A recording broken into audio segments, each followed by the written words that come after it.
आदाब, नमस्कार, सलाम। मैं डॉक्टर फर्रुख खान एडवोकेट, मैं आपके सामने हाजिर हूँ मुकदमे के इस एपिसोड में। मुझे उम्मीद है कि आप सब लोग बहुत बेहतर होंगे, खुश होंगे, स्वस्थ होंगे।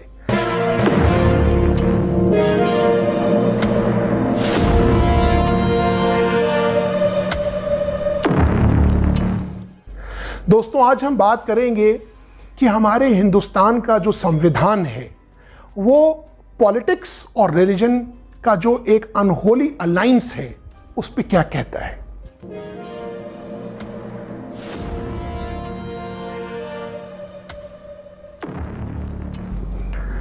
हम लोगों ने ये पढ़ा है, हम सब लोग जानते हैं, हम सुनते रहते हैं कि धर्म का इस्तेमाल राजनीति में नहीं होना चाहिए।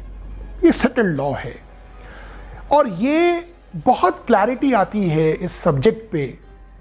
अभिराम सिंह का जजमेंट है, 7 जजेस संवैधानिक पीठ, 7 माननीय न्यायाधीशों की constitutional bench honourable supreme court of India का, जिसपे धारा 123 sub clause 3 representation of people amendment act को इंटरप्रिटेट करते हुए सुप्रीम कोर्ट ने कहा कि धर्म का इस्तेमाल करना पॉलिटिकल फायदे के लिए एक करप्ट प्रैक्टिस है। It is a sham word use किया गया है। तो करप्ट प्रैक्टिस में जो representation of people amendment act 2002 के हिसाब से अगर कोई भी कैंडिडेट किसी भी करप्ट प्रैक्टिस में इंडल्ज, शामिल, संलिप्त होना पाया जाता है तो उसका चुनाव कैंसिल कर देती है इलेक्शन कमीशन ऑफ इंडिया।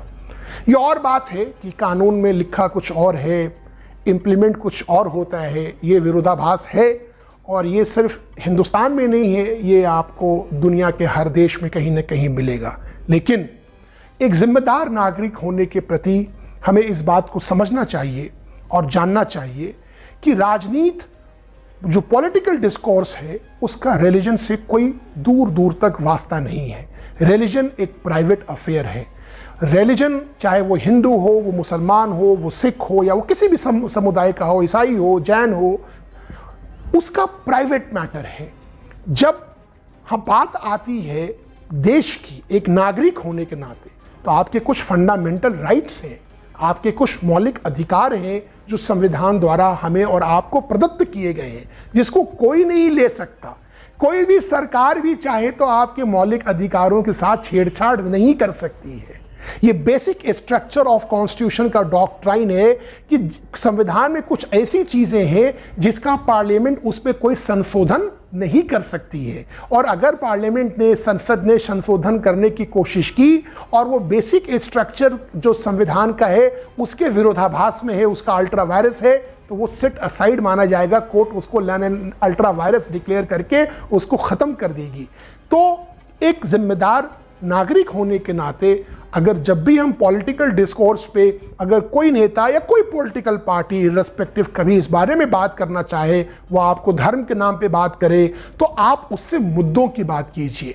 आप जो पॉलिटिकल जो भी आपको चीज़ तय होती है, आपकी आइडियोलॉजी हो, आपके इश्यूज़ हो, आपके लोकल इश्यूज़ हो, आपके रीजनल इश्यूज़ हो, आपकी कम्युनिटी के इश्यूज़ हो, नेशनल इश्यूज़ हो, सिक्योरिटी इश्यूज़ हो, एम्प्लॉयमेंट इश्यूज़ हो, उस पर बात करें। और उनको जब भी कोई पॉलिटिशियन किसी भी पार्टी का अगर वो धर्म या जात या मजहब या संप्रदाय के आधार पर वोट मांगने की कोशिश करता है तो उसको अभिराम सिंह का जजमेंट जरूर याद कराइए।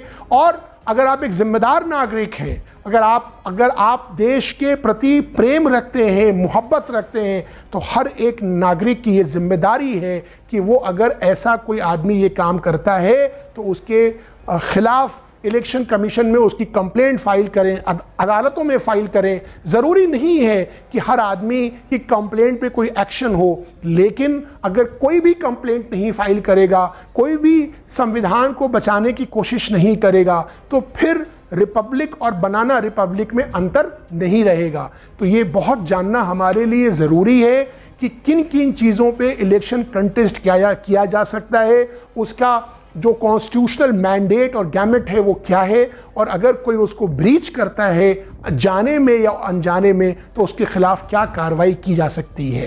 तो दोस्तों, ये बहुत एक वाइड इशू है। मैं समझता हूँ कि मैं न्याय नहीं कर पाऊँगा इन टॉपिक्स पे 4-5 मिनट में इस सीरीज़ में, इस एपिसोड में, लेकिन अगर आपके इस बारे में कोई सवाल हो तो आप उसको ज़रूर कमेंट बॉक्स में डालें। हम कोशिश करेंगे कि आपके सवालों का जवाब दें और आपको, ताकि आपका लॉ पे, कानून पे ज्ञानवर्धन हो और आप अपने अधिकारों के बारे में जानें कि जो भी संविधान द्वारा प्रदत्त हैं हर एक हिंदुस्तान के नागरिक को। इसके साथ मैं आपसे आज्ञा लेना चाहूँगा। मिलते हैं आपसे मुकदमे की अगली एपिसोड में। जब तक अपना बहुत ख्याल रखें, स्वस्थ रहें। नमस्कार, थैंक यू।